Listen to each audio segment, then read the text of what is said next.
चमकन लागे।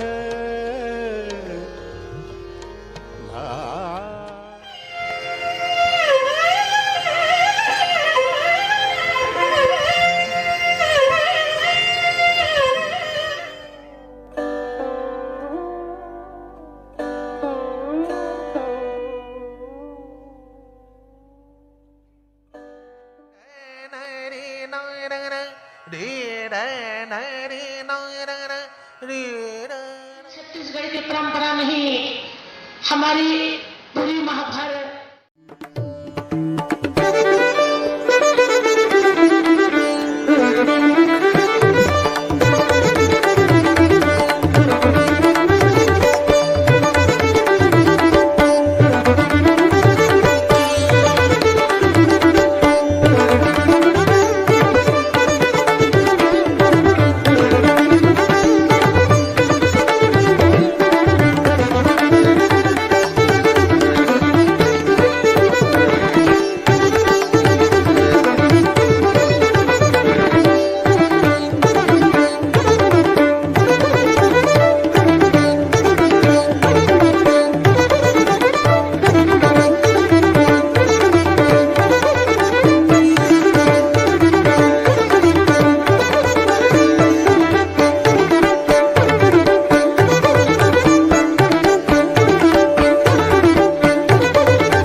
शुरू करें। आवाज आ रही है? हेलो, आवाज आ रही है? शुरू करें। हाँ, नमस्कार। स्पीक मैके की अनुभव श्रृंखला के 5वीं संध्या के दूसरे कार्यक्रम में हम आप सभी का हार्दिक स्वागत तथा अभिनंदन करते हैं। आज हमारे मध्य पहले कड़ी में संवाद के लिए देश के प्रख्यात संतूर वादक पंडित भजन सोपोरी जी आने वाले हैं। संवाद स्थापित करने से पूर्व हम अपने 2 सम्मानित शुभचिंतकों के मैसेज आप सभी के समक्ष रखना चाहेंगे।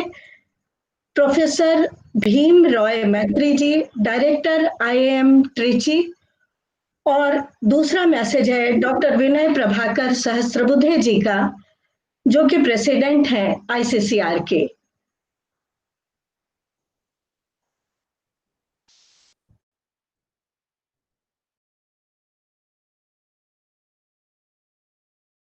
Virtual event during the ongoing COVID-19 situation. I also thank Speak Meke on behalf of IIM Tiruchirappalli for this wonderful opportunity to be a guest of honor for this special week-long online series called Anubhav 2020. The Speak Meke experience scheduled from 1st June to 7th June 2020. Speak Meke undoubtedly serves its purpose of spreading the richness of Indian heritage and inspires today's youth to imbibe the values inculcated by a rich legacy. Through Speak Meke's tireless efforts, we shall build upon a nation comprising young minds with introspective values contained in our diverse, varied and rich heritage, which is need of an hour as today's world is bombarded by too much information. I once again congratulate Speak Meke's efforts for promoting our rich and diverse cultural heritage and wish them all the very best in all their endeavors. Thank you very much. Namaste and greetings to all those who are behind this Speak Meke movement. I understand that this movement has been basically working untiringly to promote what I describe as music literacy. संगीत का आनंद लेना भी अपने आप में एक अनोखी बात होती है और ये सिखाती है स्पीक मैके जैसी मूवमेंट, जैसा एक आंदोलन। और इस आंदोलन में सहभागी लोगों ने आज ये तय किया कि हम जब इस कोरोना की त्रासदी का सामना कर रहे हैं तो सबको हम एक संदेश दे कि कोई अकेला नहीं है, हम सब साथ में हैं। हम निश्चित रूप में इस संकट पर और मात करेंगे, सफलतापूर्वक आगे बढ़ेंगे। और इसलिए एक सूर और एक ताल में बांधने वाला ये एक आंदोलन है और इसको आप सभी के कारण सफलता की ओर बढ़ने का और भाग्य मिला है। मैं सभी को उसके लिए साधुवाद दूंगा। अटल जी ने अपनी एक कविता में, बहुत ही सारगर्भित कविता में कहा था कि आंतर तम का नेह निचोड़े, बुझी हुई बाती सुलगाए, आओ फिर से दिया जलाए। आप संगीत के माध्यम से यही आशा का दीप प्रदीप्त करने का काम कर रहे हैं। सबको बहुत शुभकामना। धन्यवाद।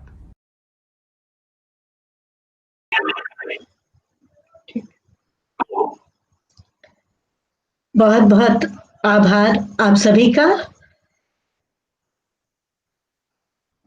श्रोताजनों, आज हमारे मध्य संवाद के लिए आ रहे हैं देश के प्रख्यात संतूर वादक पंडित भजन सोपोरी जी। पंडित भजन सोपोरी जी का जो व्यक्तित्व है उसमें सूफी शैली केवल उनकी वादन शैली में नहीं है, उनके पूरे संपूर्ण व्यक्तित्व में है।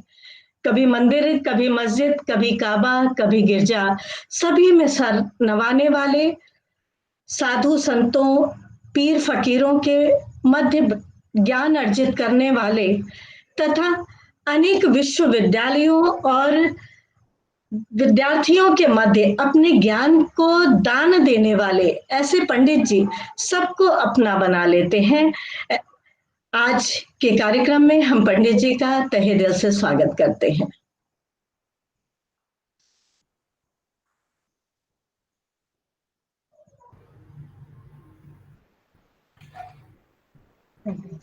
पंडित जी, बहुत बहुत स्वागत आपका।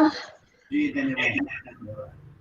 पंडित जी, स्पिक मैके की एक अद्भुत जिसका योगदान है कि जो बच्चे उससे जुड़ते हैं वो हमेशा जुड़े रहते हैं और उनके अंदर जहन में कहीं भी वो स्थापित हो जाए, वो हमेशा सोचते हैं कि स्पिक मैके के साथ जुड़कर कुछ भी कर सके, अपना जिस भी स्तर पर चाहे वो अपना योगदान देते रहें। ऐसी ही एक छात्रा रही हैं आईआईटी कानपुर की, जो कि इस समय जर्मनी में साइंटिस्ट हैं, प्रज्ञा कीर्ति जी, और आज वो आपका इंटरव्यू लेंगी और आपसे बातें करेंगी। तो मैं प्रज्ञा को माइक हैंड ओवर कर रही हूँ। प्रज्ञा। Thank you Madhu ji. नमस्कार पंडित जी। नमस्कार पंडित जी, नमस्कार। बहुत अच्छा लगा सुन के कि आप स्पिक मैके से जुड़े हुए हैं। चल रहे हैं आप जुड़े हुए हैं और बराबर स्टूडेंट लेवल से अभी तक बरकरार हैं, ये बहुत बड़ी बात है।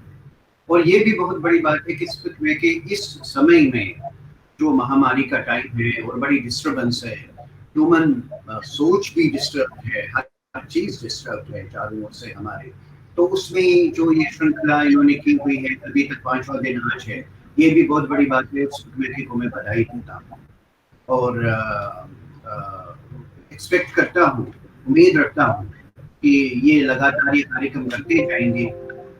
कम से कम जो लोग सुन रहे हैं, वॉच रहे हैं, तो उन तक हम पहुंचे, उनसे बात हो, वो हमारी बात सुन सके, ताकि थोड़ा सा हम उनको सुकून दे सकें संगीत के। थैंक यू पंडित जी। बड़ों का आशीर्वाद, आप लोग सब लोगों का आशीर्वाद, इसकी वजह से हम स्पिक मैके से जुड़े रहते हैं, क्योंकि एक पता नहीं क्या चीज है जो स्पिक मैके की तरफ खींचती रहती है, कहीं भी जाए। ये आपके साथ रहा है जब आप बढ़ रहे थे, तो स्कूल लेवल पे, कॉलेज लेवल पे, तो एकदम से आदमी की जो सोहबत रहती है, संगत रहती है, वो बराबर जिंदगी के आखिरी मौके तक रहती है, टाइम तक। पंडित जी, मैं अपने श्रोताओं को जो हमारे साथ यूट्यूब चैनल पे जुड़े हुए हैं, उनको वैसे तो आपको किसी इंट्रोडक्शन की जरूरत नहीं है, लेकिन फिर भी मैं अपने यंग ऑडियंस के लिए, जो कि एंथुसियास्टिक ऑडियंस हैं, उनके लिए आपका छोटा सा एक बायोडेटा पढ़ना चाहूँगी। और उन शायद इस बायोडेटा से वो भी इंस्पायर हों और इस सेशन के बाद उनको भी थोड़ी कुछ ज़्यादा नॉलेज और इंस्पिरेशन मिले.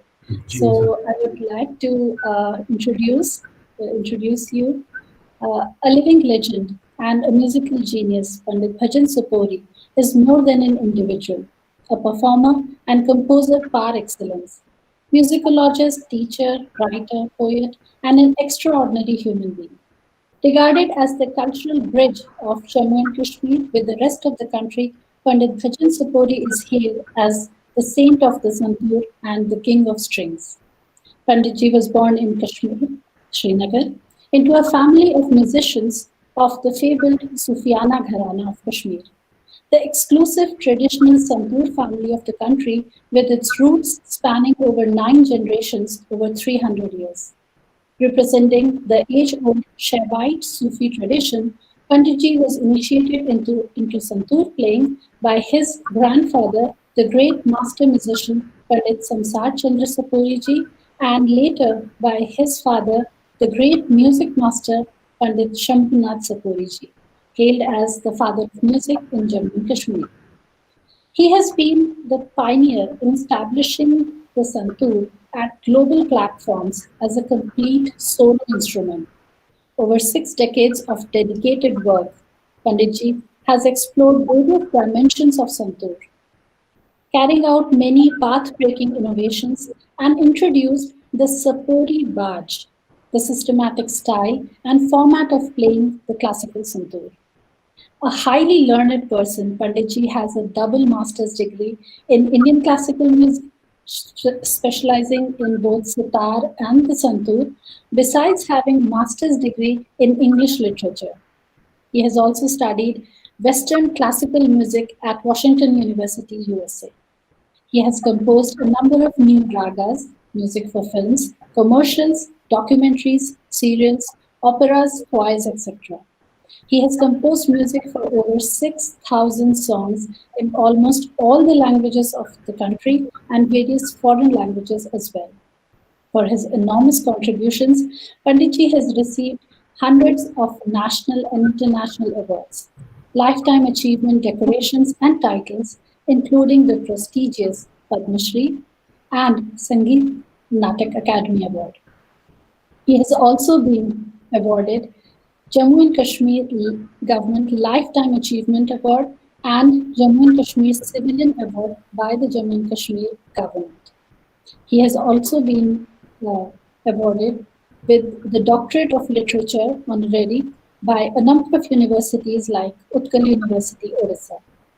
Panditji also has a unique distinction and honor to be on Indian postal stamp presented by the Indian Postal Department as a special honor to him in the year 2011.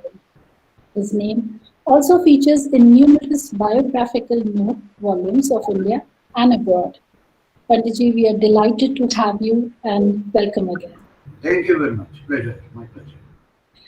तो अब कार्यक्रम की श्रृंखला को थोड़ा और आगे बढ़ाते हैं आपसे थोड़े बहुत और आपसे जितना आप तो नॉलेज का खजाना है तो आपसे थोड़ी बहुत नॉलेज आज हमें मिल जाए और हमारे ऑडियंस को मिल जाए जो लोग हमसे जुड़े हुए हैं. You have such a vast knowledge and experience in music. आप हमें थोड़ा अपनी म्यूजिकल जर्नी के बारे में बताइए. देखिए मेरी शुरुआत जो है बहुत ही क्योंकि घरानेदार बच्चा था मैं, घर में माहौल था तो काफ़ी छोटी सी उम्र में हुआ मेरे दादा के साथ. उसके बाद मेरी पहली परफॉर्मेंस जो रही जब संतूर विश्व में क्या पहली दफ़ा जब इंडियन क्लासिकल संतूर पे बजा इस कंट्री में तो उस वक्त मेरी उम्र सिर्फ 5 साल की थी. ईश्वर की कृपा से मैं एक चाइल्ड प्रोडिजी था तो लोग उसका ही एक्सपेक्ट करते रहे कि और अच्छा होना चाहिए. फिर स्टेट गवर्नमेंट ने टेक ओवर किया, ऑल इंडिया रेडियो ने बच्चों के प्रोग्राम में बुलाना शुरू किया. तो संतूर का जो लोगों तक जो रीच हुआ इस classical instrument, Indian classical instrument, वो पहली दफ़ा 50s में हुआ और मेरे माध्यम से हुआ. ईश्वर की कृपा ये रही. मैं इसमें बजाता रहा।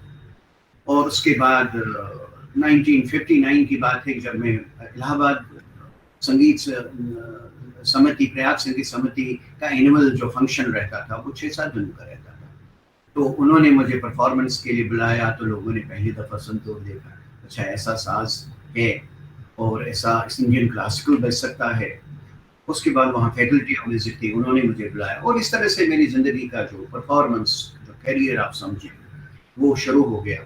और अलग अलग जगहों पे बजाना, अलग अलग कॉन्सर्ट्स में बजाना, चाहे वो स्टेट गवर्नमेंट के कॉन्सर्ट्स या स्टेट से बाहर कंट्री में अलग अलग जगहों पे बजाना शुरू हुआ। लेकिन सबसे बड़ी बात थी कि गाना बजाना तो ठीक था, लेकिन नई बात क्या थी, नई सोच क्या थी, नई इंटरप्रिटेशन क्या थी, नया एनालिसिस क्या था और किस चीज को मैं प्रेजेंट करना चाहता था, मेरे जहन में क्या था जिस चीज को मैं पब्लिक तक लाना चाहता था संतूर के माध्यम से। सही, हमारा जो शास्त्र है वो बिल्कुल डिफाइन, कई चीजों में कैटेगोरिकल, क्लियर कट उसकी पॉलिसी है। नंबर 1, चाहे आप तंत्र बजाएं, गाना अच्छा लगना चाहिए, जो भी तंत्र बजाएं। और राग का ट्रीटमेंट जो हो, राग का ट्रीटमेंट शुद्ध रहना चाहिए, वो डिस्टॉर्ट नहीं होना चाहिए। ये सारा देखे कि पहली चीज एक थी कि संतूर जो सूफियाना गायकी में बजता था, वो मैं थोड़ा सा आपको बताऊंगा कि कैसे बजता था, जो हमारे स्टूडेंट्स भी हैं उन तक ये पहुंचे कि कैसे रहा करता था। इसका हाफ ही संतूर था वो, हालांकि साउतार थे उसके, लेकिन ब्रिज सिर्फ 25 थे। ये वाला जो संतूर है इसके 43-44 ब्रिजेस हैं। तो वो भाज क्या था, सूफियाना भाज क्या था, वो देखिए।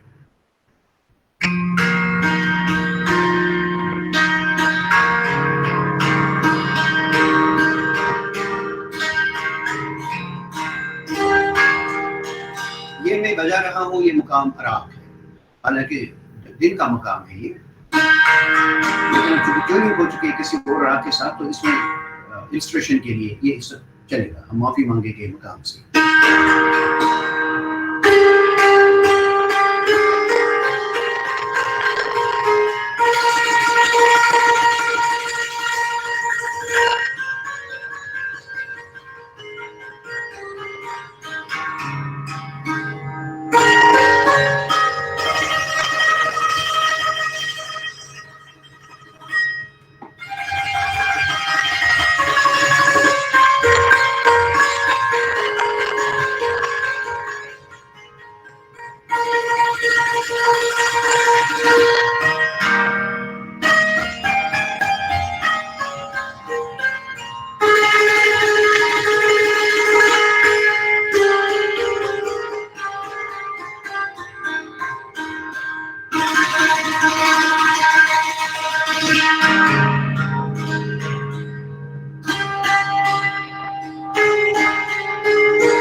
बंदिश है।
जो स्टाइल हमारे घराने का स्टाइल या सूफियाना मुकाम का जो एक प्रेजेंटेशन का स्टाइल है, उसमें थोड़ा बहुत आपने गायकारी देखा। ये मेरे ग्रेट ग्रैंडफादर की ग्रेट गायकारी है, क्योंकि उनके गाने लगाने में हिंदुस्तानी शैली का, क्लासिकल शैली का काफी इन्फ्लुएंस था और उस ढंग से उसकी बढ़त करती।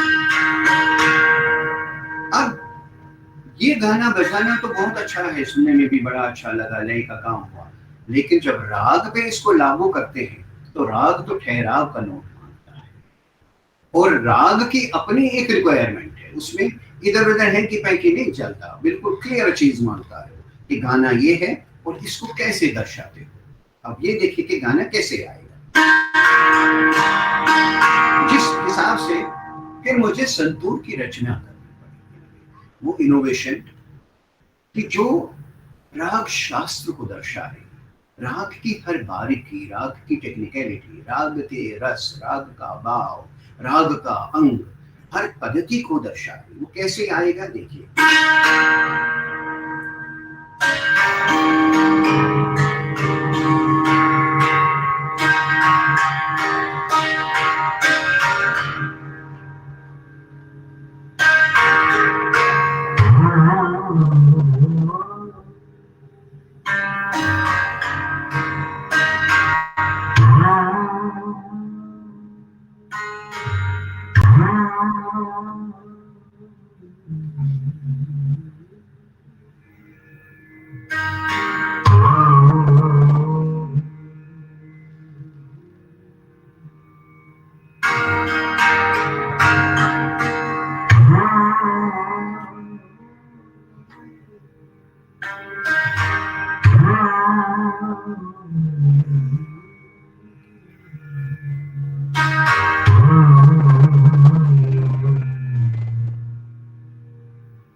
ये पहला देखिए, आपने मील का काम देखिए कि जो स्ट्रेस टेक्निक है उसको कैसे डेवलप किया है ताकि आलाप को और स्ट्रेंथ दे।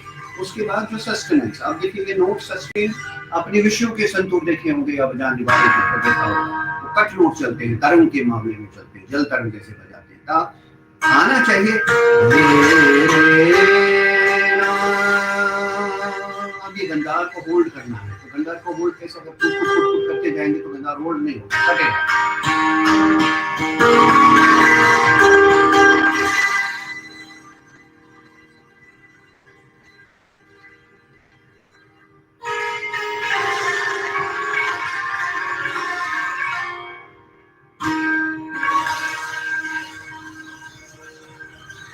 अब देखिए सा लगाने में और सा लगाने में फर्क है, एक है, एक तो ये आपने कहा, दूसरा है या गंधा।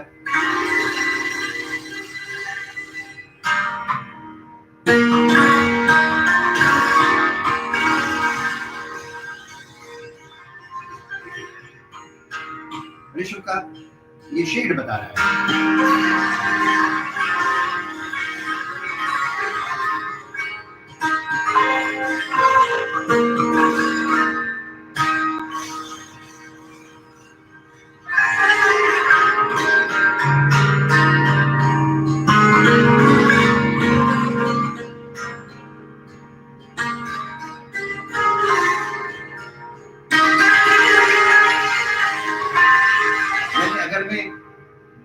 गाने के फॉर्म में लेता हूँ,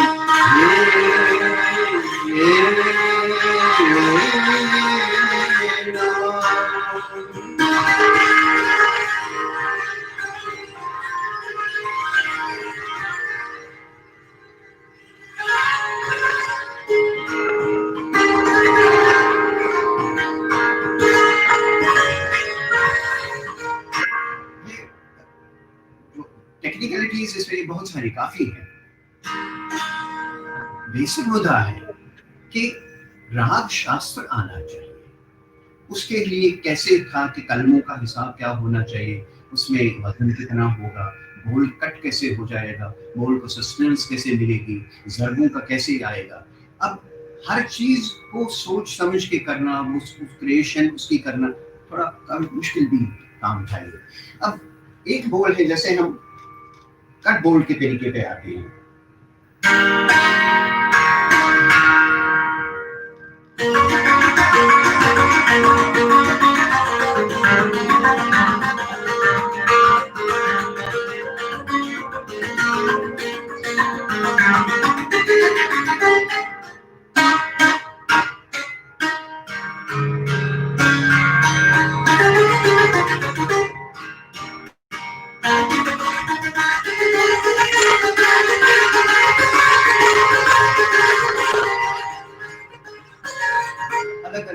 अलग नोट्स को किस ढंग से लिया जाए कि राग छलके।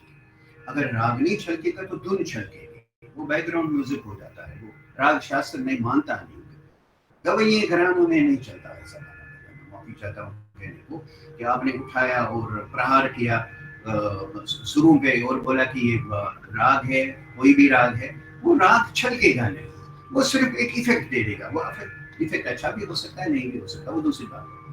लेकिन जब गाने की बात हो तो फिर ये टेक्निकलिटीज और इस इंटरप्रिटेशन से और इस माध्यम से, संतूर के माध्यम से आपको आना ही होगा। जैसे मेरा बेटा बजाता है या मेरे शायद बजाते हैं, वही संतूर कैटेगोरिकली मैं आपको बताऊंगा, वही संतूर है, उसके बगैर जो है वो तरंग है। ये डिकेड्स तक यही चलता रहा, डिकेड्स तक यही क्रिएशन होती रही। और संतूर का जो सांचा आप दिख रहे हैं, इसमें तुम लगा हुआ है, ये आपकी शततंत्री वीणा का बता देता है हम, और तभी इस पे ध्रुपद बजता है। और ये नहीं कि लोग कहते थे, मैंने सुना कि कई बेचारे पीछे बातें करते रहते हैं कि संतूर जो है बड़ा ही नाजुक है। अरे कश्मीर का भी नाजुक है, लेकिन बहुत स्टिफ भी है, ताकतवर भी है। इसी तरह से संतूर भी है, वो कश्मीर के पूरे इतिहास को चमका देता है, पूरे इतिहास को दर्शाता है। वो संतूर की खूबी है, वो संतूर की साउंड है। इसका जो अब जो प्रदर्शन है वो तभी ध्रुपद के माध्यम में, ख्याल गायकी में, तराना हो, टप्पा हो, जो भी शैली वो जितनी भी है, वो इस संतूर के माध्यम से आप सुन पाए।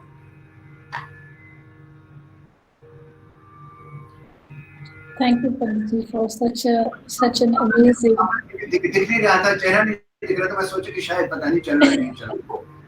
नहीं, हम मंत्रमुग्ध थे, we were totally mesmerized, and your explanation was, I don't know how the first time audience or the young children who have never heard about Santoor or never seen Santoor, I'm sure that they must be amazed by this interaction. And after the explanation, I gave a little bit of the background and what actually the Santoor is, what actually is happening with this instrument.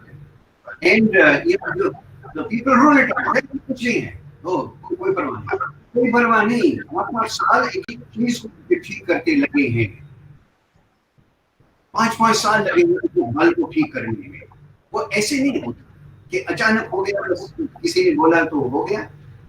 क्योंकि जैसे मैंने पहले ही बताया कि हमारे घराने में और घराना गायकी में पहली जो चीज है कि आपका साज गाना चाहिए। तभी जब मेरे जो लोग जब सुनते हैं तो उनको लगता है हाँ सिंगिंग संतूर है, और या अभय जी का रिसाइटल है, हाँ भाई वो तो उनके तो शैली गाना है, ये हाँ भाई ये गाना है, और गाना अच्छा लगना चाहिए, वो टेक्निकलिटीज आनी चाहिए, वो जो फिर अपनी इंस्ट्रूमेंटेशन, उसका ग्लैमर, उसकी ब्यूटी वो आनी चाहिए। यानी अगर मैं हाथ में ऐसा मारूं तो विश्व में जितने भी संतूर जानते हैं वो सब जानेंगे कि ये भजन सोपोरी का संतूर है, ये सोपोरी राज का संतूर है। ये पहचान बनाने में बहुत वक्त चला गया, बहुत वक्त गया, और कहाँ नहीं बजाया। और मुझे बहुत अच्छा लगा जब मैं कैसे चुना 78 में, और तब तो अब मेरा ख्याल स्कूल में रहे होंगे या शायद काफी छोटे रहे होंगे।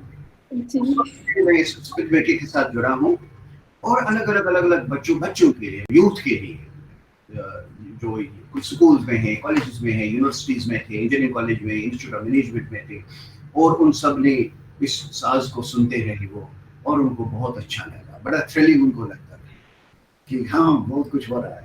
और हमें अच्छा लगता था कि जितना भी हमने जो इनोवेशंस होती रही, जो मेहनत हुई, उस पर ईश्वर की मेहर रही, पीढ़ी फकीरों की दुआएं रही, और उसमें कामयाबी हासिल हुई। थैंक यू पंडित जी। आपने भी बताया कि ये संतूर सीखने में और इसको समझने में, इसकी समझ बनाने में ही बहुत प्रैक्टिस लगती है, बहुत साल लगते हैं। तो जो आपकी शैली है सूफियाना शैली, उसकी समझ और फिर शास्त्रीय संगीत की समझ, दोनों की ही समझ होना जरूरी है, जिससे कि उसके ऑन टॉप ऑफ इट उसके ऊपर अपने इंस्ट्रूमेंट की भी समझ आए। तो जो बच्चे सीखना चाहते हैं, जो इस शैली को आगे बढ़ाना चाहते हैं, वो इस चीज को कैसे इम्बाइब कर सकते हैं? एक्चुअली आजकल के वक्त में चीजों को जानना या चीजों को सीखना, हमारे जो टेक्निकल जितना भी डेवलपमेंट्स हुई हैं, साउंड माध्यम है या यहाँ कंप्यूटर्स हैं या ऑनलाइन है, ये सारा काफी इजी कर दिया है। पहले ये होता था कि गुरु के पास गए, गुरु ने लेसन दिया, बाय द टाइम घर पहुंच जाते थे वो दिमाग से ही उड़ गया होता था।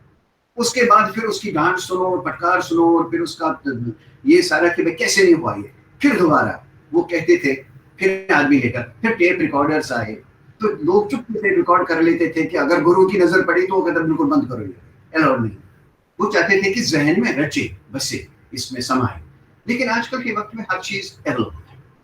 अभी मैं आपसे बात कर रहा हूँ, आप कहीं हैं, मैं कहीं हूँ, और बच्चे कहीं सुन रहे हैं। अभी तो साउंड का माध्यम है और इतना टेक्निकल एडवांसमेंट है हमारे टाइम में, तो उसमें ये है कि अगर वो कनेक्ट हो जाते हैं, हमसे पूछते हैं या कैसे पूछेंगे कि जो उनको लगे कि यहाँ पे उनसे कांटेक्ट होके वो हमसे संपर्क कर सकते हैं, हम उन्हें बता सकते हैं कि भाई आप क्या कर सकते हैं। अब हमारे जैसे डिसाइपल्स हैं, यहाँ से चले गए, फिर फोन पे भी लेसन चलता है, हाँ भाई आज क्या किया आपने, गुरु जी आज ये किया, सुना भाई क्या किया, तो सुना देते हैं। पहले ये पॉसिबल नहीं था। तो ये प्रोसेस जो है, it's really saved a lot of time of children, lot of time of the youth for learning, for grasping, for gaining knowledge, information, ज्ञान जिसको कहिए। तो उसमें ये पॉसिबल है, कोई मुश्किल नहीं है। आप अगर डिसाइड कर लेंगे, जो बच्चा, मैं अक्सर भी कहता रहता हूँ कि जो आप जानना चाहेंगे, जो आप सीखना चाहेंगे, you are most welcome any time. You can just call me, contact, आपके किसी के संपर्क करके वो हमें कॉल कर सकता है कि इस बच्चे को ये सारा आप बता दीजिए, हम उनको बता देंगे और हमें बहुत अच्छा लगेगा। जितना ज्यादा वो सीखेंगे उतना अच्छा, जितना ज्यादा संगीत को जानेंगे उतना अच्छा, उनके लिए, अपने लिए और परिवार के लिए, सोसाइटी के लिए, ऑन द होल नेशन के लिए। जी, बिल्कुल सही बात कही, क्योंकि म्यूजिक जो है वो एक स्थिरता लाता है, एक शांति लाता है। तो जितना म्यूजिक से जुड़े रहेंगे उतना ही शायद एक शांति और पॉजिटिव एनर्जी महसूस होगी। और बिल्कुल, मैं आपको बताऊंगा कि इसमें मैं थोड़ा रेफरेंस देना चाहूंगा। आचार्य अनुभुत जो 10th सेंचुरी में विश्व के विख्यात एक तो शवाइट के ही थे, लेकिन वो संगीतकार भी थे। वो जिस साज का जिक्र कुरान में आता है, वो उन्होंने उसको नाद वीणा दिया था नाम, लेकिन वो संतूर ही बजाते थे, वो शततंत्री वीणा ही बजाते थे। और वो शततंत्री वीणा में जब मैंने स्टडी किया तो उसमें मैंने देखा कि वो कैसे नाद को कैसे वो जनरेट करते थे कि लोग उनकी वो एक्सटेसी में चले जाते थे। और वो कहते थे कि यही स्टेट ऑफ माइंड है जो स्टेट ऑफ माइंड ब्लिस का है, और यही वो स्टेट है जहाँ पे आप अपने से अलहदा होके कुछ देर के लिए एटलीस्ट अपने को जान जाते हैं। और मेरा ख्याल है अपने को जानना बहुत जरूरी है, और संगीत का ही माध्यम है जिससे जान पाता है।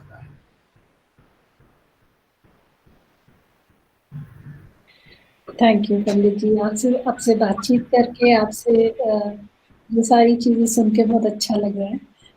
एक सवाल जो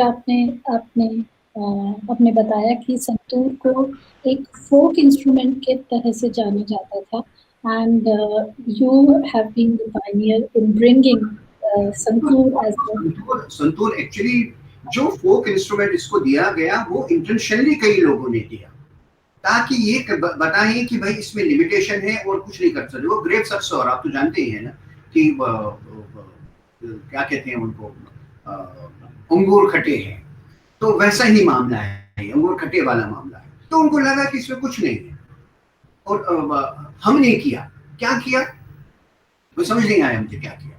जहां करते करते करते करते मैं आपको अगर कृंतन की फॉर्मेट बताऊंगा, कृंतन एक टेक्निकल टर्म।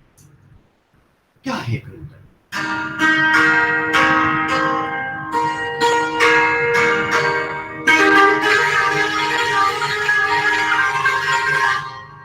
ये एक फॉर्मेट है।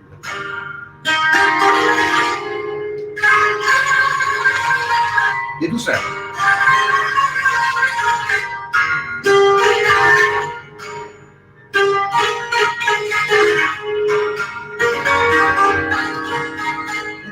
मध्यम का शेर कैसा कैसे दर्शाता है?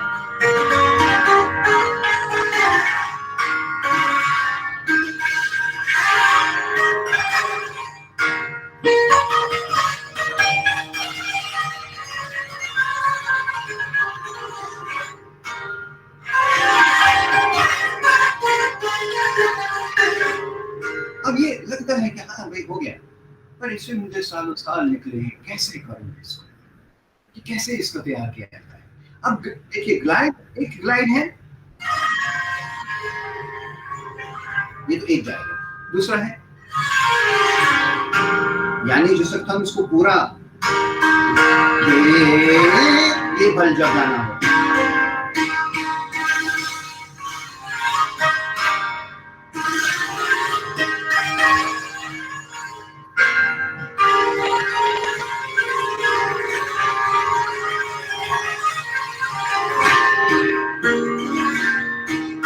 एक्चुअली क्या है कि राग एक कंपोजिशन है। उस कंपोजिशन में तबला वाला भी उतना ही इंपॉर्टेंट है, जो अनफॉर्चुनेटली आज है नहीं, आज तो रिदम बॉक्स है यहाँ। तानपुरा वाला भी उतना ही इंपॉर्टेंट है, यानी जो जो स्टेज पे उस वक्त बैठता है उसका होना बहुत जरूरी है। उसके बाद फिर राग जो है वो एक कंपोजिशन की आप इंटरप्रिटेशन करते हैं जो लिखित है। राग लिखित है, गुरुओं ने उसको आकार दिया है उन सुरों को, और वो आप तक पहुंचा देता है कि इसकी इंटरप्रिटेशन ये है। फिर आप उसमें धीरे धीरे धीरे धीरे साधना करके उसके भाव अंग को समझने के बाद फिर उसको इंटरप्रेट करना शुरू कर देते। तभी आज का राग, कल का राग, परसों का राग वही होता है, लेकिन फर्क आता है, एक्सप्रेशन में फर्क आता है। कोई ना कोई चीज नई उस वक्त आएगी। श्रोता कौन सुनने वाले हैं उन पे भी डिपेंड करता है। अगर टेक्निकली स्ट्रांग है तो गवैया जो भी होगा या बजैया होगा बहुत अच्छी चीज दर्शाएगा। अगर वो देखता है कि भाई ये संजीदा है, बड़ा सेंसिटिव काम चाहिए, तो सेंसिटिव काम की ओर वो उस ढंग जाता है। यानी डिपेंड करता है कि उसकी कैपेसिटी, कंपोजिशनल कैपेसिटी कितनी। मेरी जीवन का हिस्सा है संतूर और कंपोजिशन मेरा फोर्ट है, बाकी मैं कुछ नहीं जानता। थोड़ा बहुत जो मैं जानता हूँ इसी माध्यम में जानता हूँ। और कंपोजिशन का भी जब आप देखेंगे कि कंपोजिशन में भी अलग अलग चीजें हैं। अगर हम कंपोजिशन की बात करें तो टाइम है ना हमारे पास बात करने का? टाइम है? जी जी बिल्कुल। अच्छा, तो कंपोजिशन की जब आप बात करेंगे तो कंपोजिशन में हमारे अलग अलग शैलियां हैं, स्टाइल्स हैं, राइटिंग स्टाइल्स। अब जैसे गजल है, नज्म है, गीत है, भजन है, सूफी है, जो दोनों शैली में आता है, निर्गुण सुगुण इसमें आता है। और गजलों में उस वक्त गजलों में भी अलग अलग शैलियां हैं। एक गजल में आपको थोड़ा बताऊंगा कि कैसे कैसे बनता है, कैसे धुन रची जाती है, किस सांचे का गजल होगा। देखिए,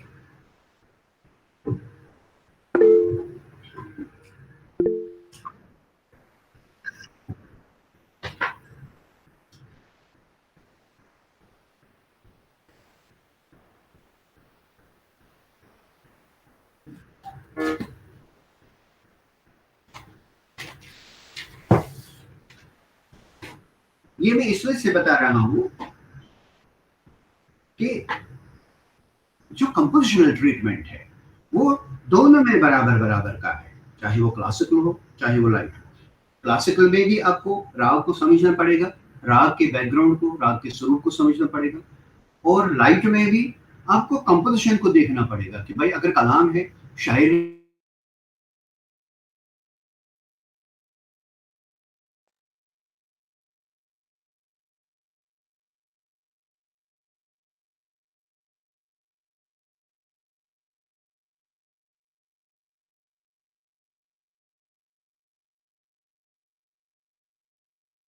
आप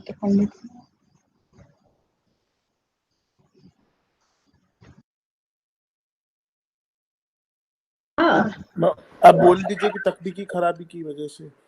हाँ, तकनीकी खराबी के कारण अभी पंडित जी से बात नहीं हो पा रही है। हम लगातार उसमें है, जल्दी ही आपसे पंडित जी आएंगे। मुझे लग रहा है कि जिन विद्यार्थियों का जो संगीत से जुड़े हैं, जिनका गंभीर चिंतन है और उनको बहुत कुछ मिल रहा होगा, ये जुड़ने से काफी नॉलेज मिल रही होगी, तो बहुत ही अच्छा लग रहा है सबको सुन के। और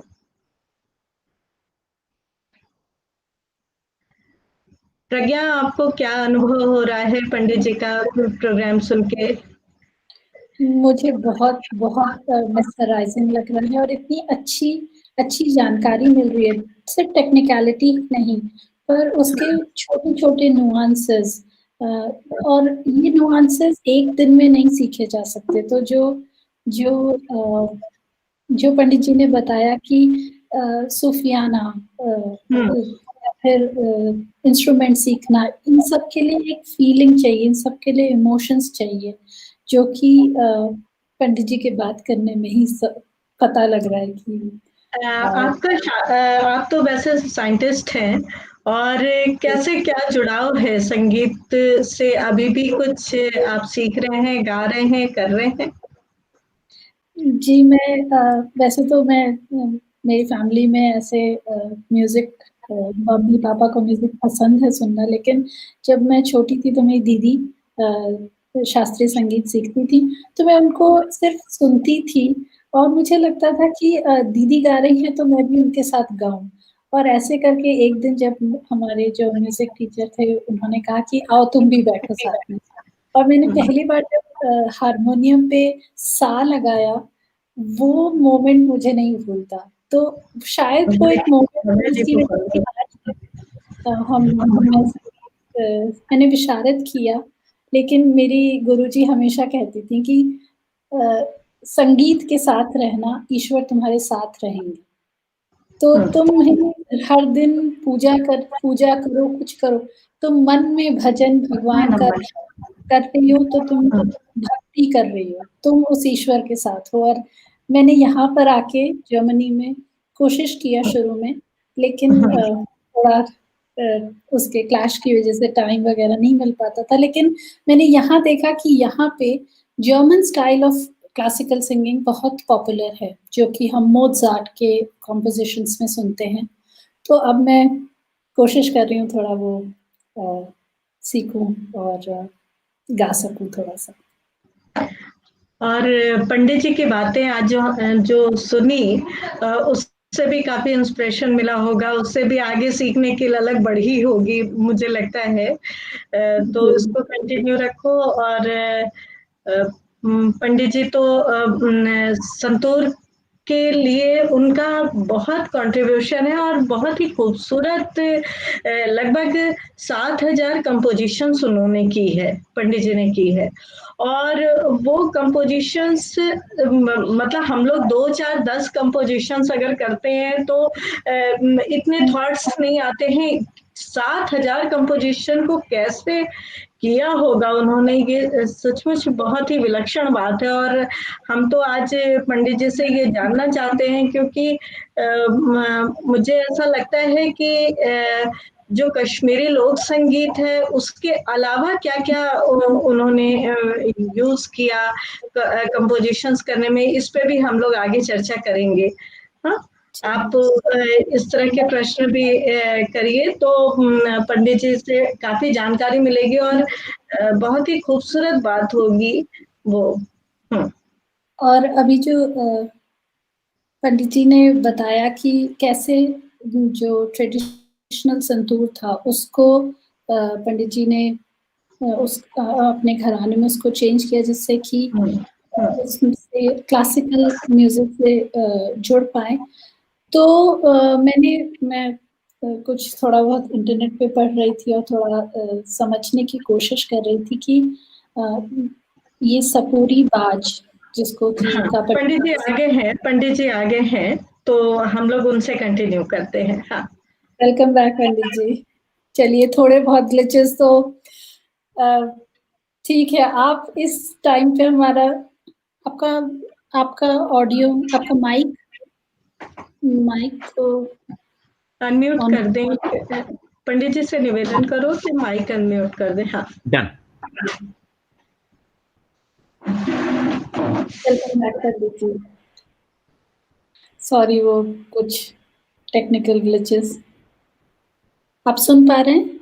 जी जी, मुझे आवाज आ रही है। जी हाँ, तो कहाँ पे हम थे, कौन सा हिस्सा कर गया गजल का?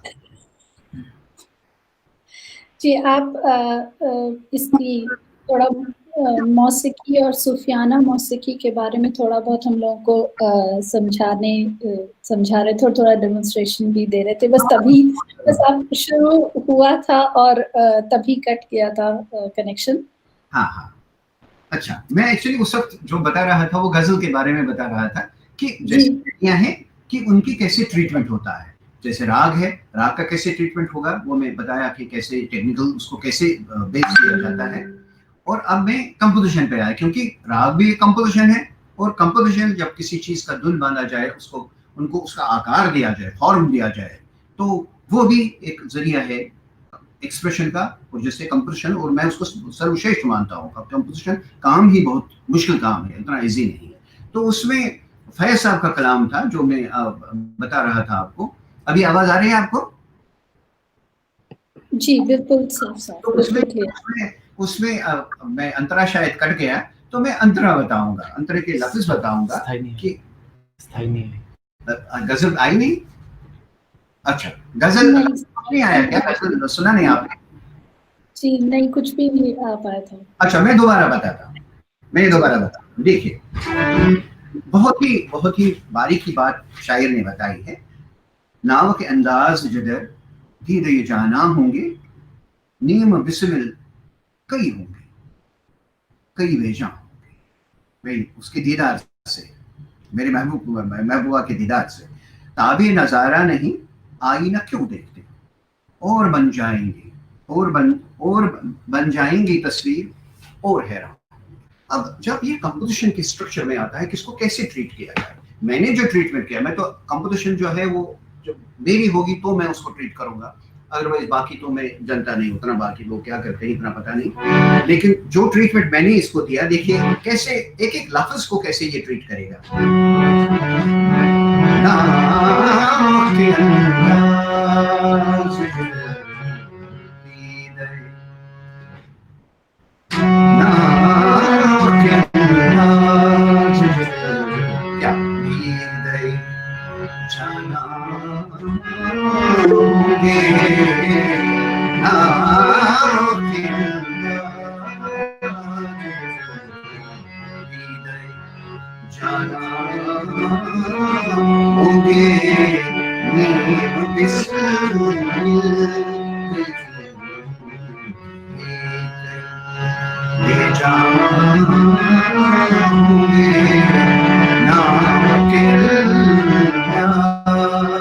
अब इसका मिसरा जो बता रहा है शायद, ताबे नजारा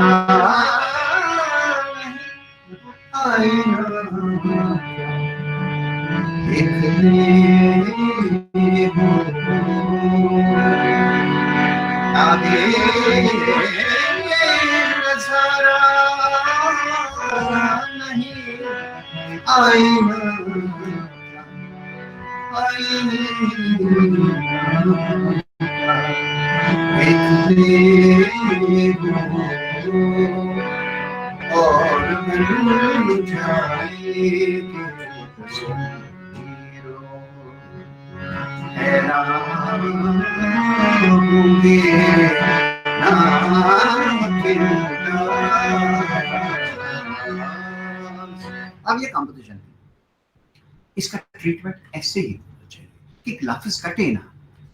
गजल में आप तान लगाएंगे, सरगम बोलेंगे, वो शैली की रिक्वायरमेंट नहीं है।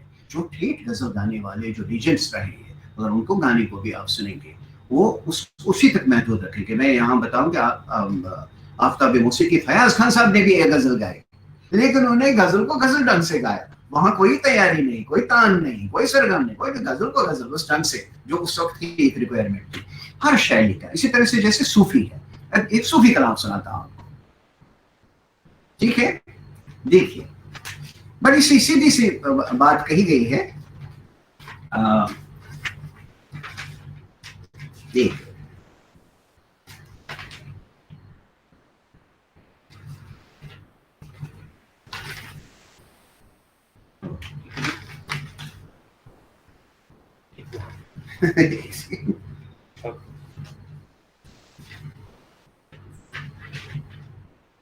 हाँ देखिए, सुनिए, वो ठेका ठेका इसमें कर रहा है।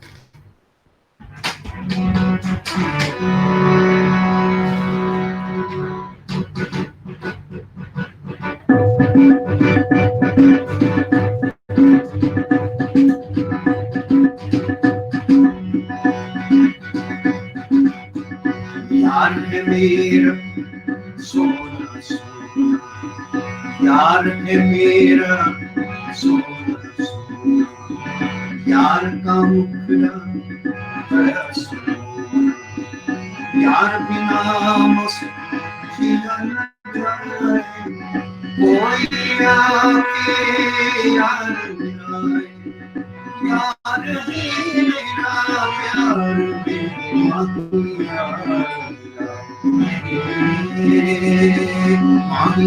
यार मिला दे मेरा, यार मिला दे माही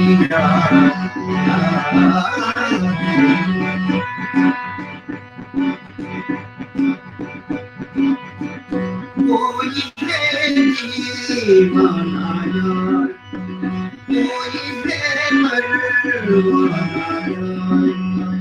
कोई यार सजदा कर दे, कोई यार पे जान सा कर दे,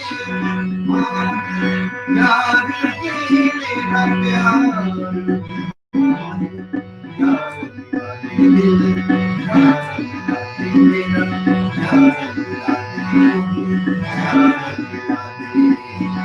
यार मेरा यार का क्या है कि सूफी शायर जब कलाम कोई भी कलाम लिखता है तो वो इसके वर्ड्स को इतना मेलोडिक बना देता है, यानी उसके नीट में, उसके डिक्शन में ही मेलोडी होती है, और इस मेलोडी को सोच के आपको कंपोजिशन में लिखना पड़ता है। इसी तरह से जैसे कि एक राग का कॉम्बिनेशन है, एक राग का जो फॉर्मेशन है, एक राग की जो प्लेसमेंट ऑफ नोट्स है, कि मध्यम के साथ अगर मध्यम होल्ड करना है, उसके साथ अगर पंचम है, तो वो उसी हार्मनी से आना चाहिए, उसी नजाकत से आना चाहिए, उसी भाव से आना चाहिए। ये दोनों दोनों में बहुत जरूरी है। बहुत सुंदर बातें पंडित जी, बहुत ही अच्छा लग रहा है आपसे बातें करके, और हमारे युवा पीढ़ी को तो बहुत कुछ मिल रहा होगा, ये हमारी पूरी उम्मीद है। जैसे कहते हैं कि संगीत केवल कला ही नहीं है, पूरा संस्कार है, वो जीवन शैली है, पूरा रहने, खाने पीने, बैठने उठने, हर चीज में एक संस्कार दिखाई देता है, और सचमुच इंसान को बिल्कुल इंसान बनाता है, वो परिपूर्ण करता है। तो वो जो इंसानियत पैदा करनी है वो हमारा सबसे बड़ा उद्देश्य है, और स्पिक मैके ने इसके लिए बहुत कार्य किया है, हमारे युवाओं को बहुत जोड़ा है। आपसे हम अपने युवाओं के प्रति कुछ संदेश चाहेंगे कि आपके माध्यम से उनको कला से, संस्कृति से, हमारे संस्कारों से, संगीत से जुड़ने का आप कुछ संदेश दें। मधु जी, संगीत जो है वो बशर में मौजूद है, वो तभी से आदमी आता है कि जो भी, जब उसका अभी वो कंसीव होता है तो रिदम उसके खून में आ जाता है। जाहिर है वो रिदम एक मेलोडिक शेप ले लेता है, और इंसान जो है उसी हार्मोनी का, उसी मेलोडी, उसी रिदम का एक हिस्सा है, उसी वाइब्रेशन, कॉस्मिक वाइब्रेशन का हिस्सा है हर आदमी, हर बशर। अब प्रॉब्लम कहाँ है? प्रॉब्लम ये है कि उसको थोड़ा जानना है, उस जानने के लिए थोड़ा आपको संगत में पढ़ना पड़ेगा, यानी आपको सुनना पड़ेगा, संगीत को सुनना पड़ेगा। 5 मिनट ही सही, 10 मिनट ही सही, ये कोई जरूरी नहीं है कि आप घंटों बार सुनते रहिए, और उससे आदमी को थोड़ा सा वो एक एंजॉयमेंट भी होगी, और दूसरा एक उसके जिस्म पे, उसकी पूरी सोच पे, उसके मानसिक तनाव को कम कर देगा। ये उसमें 5-10 मिनट का भी जितना भी वक्फा है वो बहुत जरूरी है इस काम के लिए। और सबसे बड़ी बात जो स्टूडेंट्स के लिए मैं बताऊंगा कि वो चाहे जो भी काम करे, 10-15 मिनट अपने जीवन के अपने लिए रखें, सिर्फ अपने लिए, और उस अपने में कोई भी गाना हो, कोई रिसाइटल हो, इंस्ट्रूमेंट हो, वोकल हो, पुराना गाना जो अच्छा हो, गाना अच्छा होना चाहिए। कंपोजिशन में तभी कंपोजिशन बात कर रहा हूँ क्योंकि कंपोजिशन ही ये सारा जो ब्रह्मांड है ये एक कंपोजिशन है, उस कंपोजिशन का हम एक हिस्सा है, हम भी एक कंपोजिशन है, और उस कंपोजिशन को आपको जानना पड़ेगा कि मुझे इसको कैसे बराबर रखना है, सिमेट्री में रखना है, और संगीत का माध्यम इसके लिए बहुत जरूरी है। पढ़ाई में जहां आपका सपोर्ट जो साउंड, नाद जो साउंड देगा, सपोर्ट देगा, वो इमेंस है, वो इतना ज्यादा है कि आपको खुद पता लगेगा कि मुझे ये सुनने से मुझे मेरे जात को क्या फायदा होता है। और ये बहुत ही बड़ा फरसुदा बातें हैं कि नहीं साहब ये संगीत है, इसमें टाइम वेस्ट होता है। टाइम वेस्ट नहीं होता, टाइम गेन होता है, क्योंकि वो सहन शक्ति देता है, पेशेंस देगा, आपकी विजन को क्लियर करेगा, आपके उपज को देगा, आपकी इमेजिनेशन को, तखय्युल को बढ़ाएगा। और वो इसी सब चीजों से ही जितना भी है, जो भी ज्ञान है, जो भी हमारी नॉलेज है, जो भी शास्त्र है, वो तो इन्हीं चीजों की क्रिएशन है। आप उसी क्रिएशन में रच जाएंगे, उसी क्रिएशन में आप मिल जाएंगे, तो you will yourself be a creator. इस वजह से संगीत को अपने जीवन का हिस्सा बनाएं, जरूर बनाएं।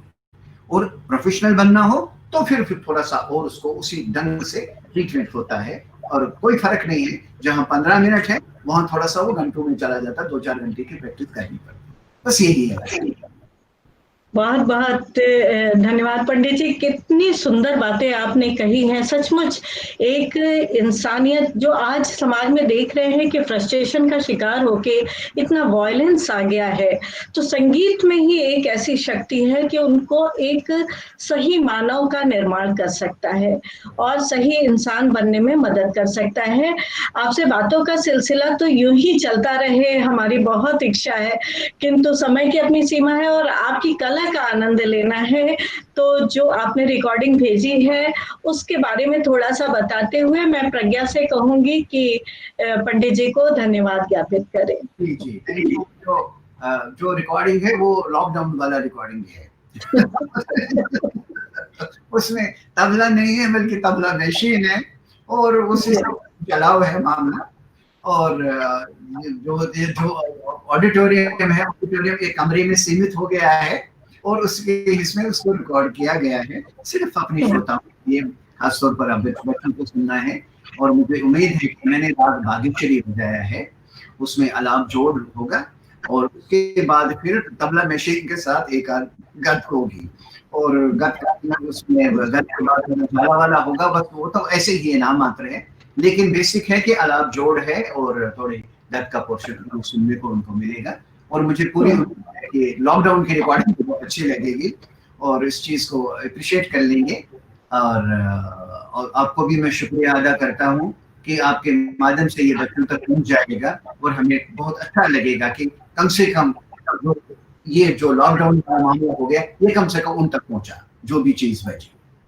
थैंक यू सो मच पंडित जी। जो हमारी साइंटिस्ट युवा जुड़ी है वो आपसे कुछ शब्द कहना चाहती है, क्योंकि आज उसको सचमुच ये बहुत ही सुंदर अवसर मिला कि आपसे वो जुड़ सकी। तो प्रज्ञा जी प्रज्ञा।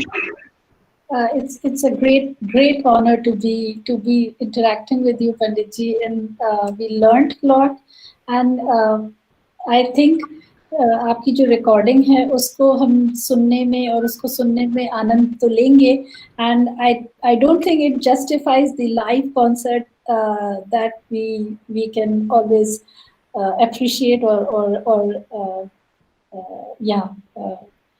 we would like to.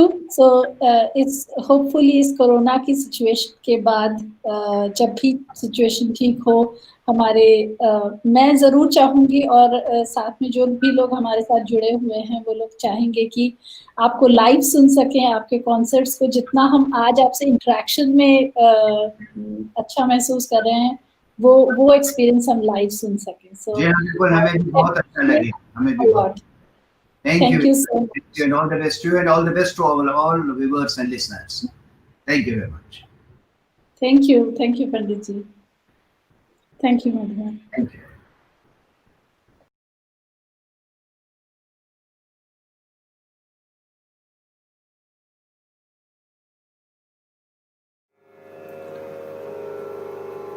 Bhagyashree on Santur. I'll be starting with Alap and Jod. Jod will have some portion of what we call, what in my style, the Sopori style of playing Santur, is known as the Chand based Jod, followed by two guts, one in Ekta, that's 12-beat cycle, and then the faster composition in Tinta, that's 16-beat cycle. Santur, as you know, that is the Shantatantri Veena of Kashmir, as per the Nilmad Purana and other Granths of Kashmir, and is old as more than 2,500 years. And in my Gharana, my family, it's an instrument for around 300 years, and I'm 8th generation in the Santur players of my family. And I brought it into Indian classical music in early 50s. That was for the first time ever that people heard Santur in this country in Indian classical system. Other than in our Gharana, that was a Sufi system, known as the Sufiana Santur. You will see that I mentioned various sound patterns and rhythmic patterns and chant patterns, whatever is possible with this rhythmic box. I wish I had a tabla player here. Things would be really wonderful.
composition in Teen Tal, being played with the electronic tabla box. And this is based on the Tarana. I will sing the first line of the Tarana also. And this will be concluded by, the finale will be the Jala as usual. However, the box will retain the tempo of the Gat, but the Jala will then go in the double, the rhythmic cycle.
धन्यवाद पंडित भजन सोपोरी जी, हम आपके सदैव आभारी रहेंगे।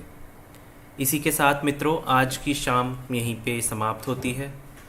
मैं अपने सभी national supporters का बहुत बहुत धन्यवाद देना चाहता हूँ कि वे हमेशा हमारे साथ खड़े रहते हैं।